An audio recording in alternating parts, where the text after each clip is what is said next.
Miss Bel Mariano, abay na sorpresa sa ginawa ni Mr. Donnie Pangilinan sa kanyang bagong success story ngayong araw. Let's talk about Miss Bel Mariano, kung saan sinasabi ng ilang mga online news na si Bel Mariano ay dinaan sa kantang kabiguan at paghilom sa pag-ibig.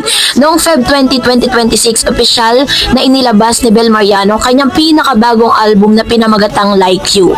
Isang koleksyon ng 8 kantang umiikot sa karanasan ng pag-ibig mula sa unang pagtibok ng puso, mga sugat at pagkabigo hanggang sa prosesong paghilom at muling pag-asa. Ang album ay nilabas sa ilalim ng Star Pop label ng ABS-CBN Music at tampok dito ang mga kantang puno ng emosyon. Madaling may ugnay ang sino mang nakaranas ng pagmamahal at pagkawala at muling paggising sa pag-ibig. Sa ganitong bagong musical chapter ni Bel, makikita ang lumalawak na pag-unlad niya hindi lamang bilang aktres kundi bilang isang tunay na mga awit at artistang may lalim na pananaw sa mga damdamin na sumisimbolo sa bawat yugto ng pag-ibig. Ang Like You, no, ito po para lang po meron kayong knowledge, no, patungkol dito sa kanya pong bagong single na inilabas na available na siya sa Spotify. Ang Like You ay binubuo ng 8 tracks sa magkakaibang tema, tono at emosyon. Ngunit lahat ay naglalayong maghatid ng mga damdamin na kilala at nararamdaman ng marami sa atin. Una, meron siyang The Puzzle, isang kanta tungkol sa pagiging komplikado ng damdamin at kung paano minsan parang puzzle ang pag-ibig at relasyon. Number 2, Makulay, naglalarawan ng mga makulay na karanasan at emosyon sa simula pa lamang ng pag-ibig. And then number 2, Don't Lie, isang introspective track na tila nagsasabing hindi kayang itago ng numero ang totoong damdamin. Meron din pintuan na maaaring simbolo ng mga desisyon at pagpili sa gitna ng mga relasyon. Like You, ang pangunahing track na ipinagdiriwang ang pagkakatagpo ng isang taong tunay na espesyal at bihira sa mundo. Magdadala, number 6, soap ballad na tila nagsasaad ng mga pinakamahalagang sa isang relasyon. Get Out, marahil ay tungkol sa pag-alis sa isang sitwasyon o relasyon na hindi pa nakakabuti at pagharap sa bagong simula. Nowhere, Now Here, isang malalim na pagtingin kung sa paano ang isang tao ay maaaring mailagay mula sa kawalan patungo sa isang bagong pag-asa. So dito po umiikot yung album na ito ay pinangunahan ni Roque Rock Santos, head ng Star Pop label bilang overall producer. At dito po sa kanya pong pagbibigay ng kanya pong info with regards dun sa kanyang first single, itong single niya na ito po ay may tema ng joys at struggle ng pag-ibig. Ang pinakamalaking katangian ng Like You ay ang pagiging relatable ng mga kanta, hindi lamang sa mga kabataan kundi pati na rin sa mga taong may malalalim na karanasan sa pag-ibig. Pag-ibig at pagkatagpo, ang kantang Like You ay tumatayong key tracks ng album. Ito ay isang revelasyon ng pagkakatagpo ng isang taong nag-iiba ng buhay ng isang tao. Hindi dahil siya ay perfecto, kundi dahil siya ang tamang tao para sa iyo. Diba? Ang ganda. Sa panahon ng maraming naghahanap ng tunay na koneksyon, ang ganitong tema ay nagiging malakas na mensahe ng pag-asa at ipinapaalala sa atin na ang pag-ibig kahit gaano pa ito kahirap hanapin ay posible.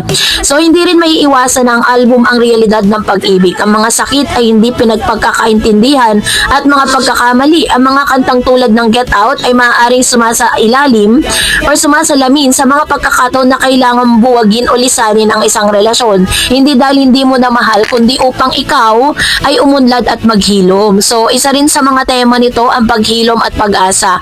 Ang mga kanta hindi nagtatapos sa sakit lamang. Mga bahagi rin ng album na tila nagbibigay din ng proseso ng healing at hope. Kahit ang mga notang malungkot ay parang may bit-bit na liwanag sa dulo ng tunog. So, ganyan ka mahiwaga. Yung mga parang yung single niya is talagang relatable siya at the same time it talks about life at umiikot po siya about love, no? Yun talaga yung pinakasentro.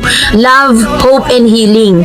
Na posible kaya na gamitin ito sa bago nilang movie kasi parang very timing lang, 'di ba? Na bago ilabas yung kanilang movie, naglabas din siya ng single. So possible yan na pag pinayagan na or parang yung tema na ito ay may kinalaman din sa movie na gagawin nila ni Mr. Donnie Pangilinan. So dahil po sa success na ito na tinatamo ngayon ni Miss Bel Mariano, of course, sino nga ba naman ang number one fan? At talagang masasabi mo na very supportive with Bel, no? Walang iba kundi si Mr. Donnie Pangilinan. According po sa source, sa isang article na atin pong nabasa, na itong si Mr. Donnie Pangilinan ay hindi po nakalimot, no, na magpadala ng flower with ano pa, meron pa siyang pag-greetings, parang meron pa siyang mensahe para kay Miss Bel Mariano. Hindi po ito ang unang pagkakataon na ginagawa ni Donnie ito, no? Maraming beses na, pero ito po talaga yung tumatatak pagdating po sa sa pagmamahala ni Donnie at ni Bel, no? So, kaya naman talagang marami din mga Don Bel talaga na nami-miss yung mga ganitong moment nilang dalawa. At the same time, hindi nila para ipagdamot sa publiko kung ano yung mga nagaganap sa kanila, diba? So, let's talk about also their album, no? Yung album na Like You ay malinaw na sumusunod sa modernong pop sound na may halong R&B at emotional ballad elements. Number 1, the Star Pop Production. Ayun. So, talagang pang Gen Z talaga siya, emotion bilang puso ng album, and then yung konteksto rin sa kanilang karera. Hindi bago sa larangan ng musika si Bel.